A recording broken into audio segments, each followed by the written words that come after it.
Hi, my name is Daniela Ramirez, and today I'm going to talk about how the negotiation between Lewis Hamilton and Mercedes Benz made them manage to lead the team to the position that they have today as the best team in Formula One. And also, I want to illustrate how this is an example of an integrated negotiation in interest. Sport has the greatest capacity for mobilization since it generates mass movement. So, in this case, activities such as soccer have attracted many followers over the time and have managed to obtain a strong connection with those spectators that these people start to feel so familiar and begin to call themselves fans. Business are not only present in an environment of companies, sport are also the scene of important negotiation. This is no longer seen as a physical activity that brings benefit to health only. Nowadays, top brands and also entrepreneurs have known to give it the best potential in the economic sector. Formula One is known as the most expensive show in the world, since at the moment in which a competition of this type is carried out, there are about 160 million viewers, in which are included companies that are not necessarily related to the automotive world. Currently, a British is the one who leads the list of favorites for 2020 season, as he drives a superior car in the best team that this sport has. His name is Lewis Hamilton and currently competes for the Mercedes-AMG F1 Petronas team. In Formula One, business are done in terms of millions of dollars. To illustrate in a clearer way and by following Lewis Hamilton's line, about a month ago, it was announced by different media that the Briton was in full negotiation to renew with Mercedes. The amount, $50 million. Barry, Lewy and Sanders established that what characterizes an integrative deal is that both parties can achieve their goals and interests. When the parties are dealing with an integrative negotiation, the fact that one of them achieved their objectives in the negotiation doesn't prevent the other party from achieving them as well.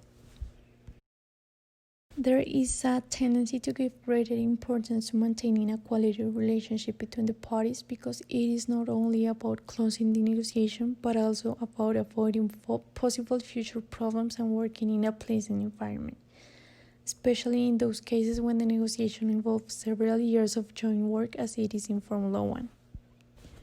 For this type of negotiation in which athletes represent different brands and brands sponsor athletes with equipment and money, it is very important to highlight the similarities of both sides and to reduce the disagreement.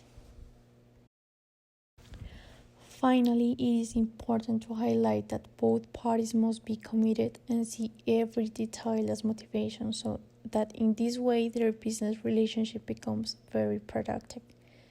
They must be able to trust each other and to work hard to establish and maintain that trust. In 1995, Lewis approached Ron Dennis at the Autosport Awards and told him that he wanted to race for McLaren one day. Just under 3 years later, Hamilton signed a support contract with McLaren. Since then, Lewis began to be crowned champion of almost all the competition that he attended. In 2020, it was announced that Hamilton would leave the McLaren team and that he would start racing for Mercedes Benz. This came after Schumacher's performance began to decline and that some speculation began to be heard regarding to the possible retirement from the tracks of what until then was the best racer of the history. From the moment that Hamilton signed for Mercedes, this has been an integrative negotiation because after Mercedes came from a bad season with the best rider in the world at that time, they wanted Hamilton to raise the team's name, and for this both parties had to focus on the objective. Although the main title is taken by the driver and his name is the most recognized, it is important to note that each team and each competitor has a great work group of professionals specialized in their area that make possible the good performance of the cars and the competitor in each professional event. In first place, we have the mechanics. On the other hand, there are the strategists that are known as the brains behind each decision. And finally, we find the engineers who have a specific function and that are the one who communicates directly with the pilot, telling him everything about the track and everything he had to do with. As we can see in the previous graph, the motivation and commitment to work together has made Mercedes manage to be at the top of all the rankings. And the fact that each department worked focused on its objectives and understanding that all parties win from this negotiation make it successful. The previous example of Hamilton and Mercedes Benz team is an excellent illustration of an integrative negotiation that has lasted for about 8 years. Mercedes is the best team of the moment in Formula One, and Hamilton always takes the first position on the podium.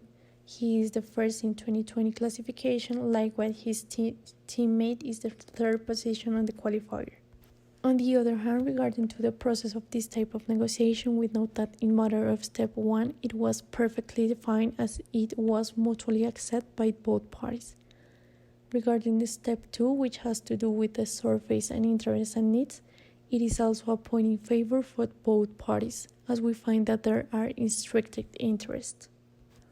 All of the above and the excellent work that both parties have done during these years of negotiation made Hamilton surpass Schumacher's record last weekend as the rider with most podiums in the history.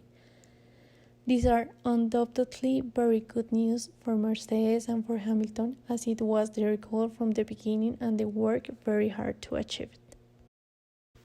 It was my example of integrated negotiation and interest, and hope you have fun. Thank you very much.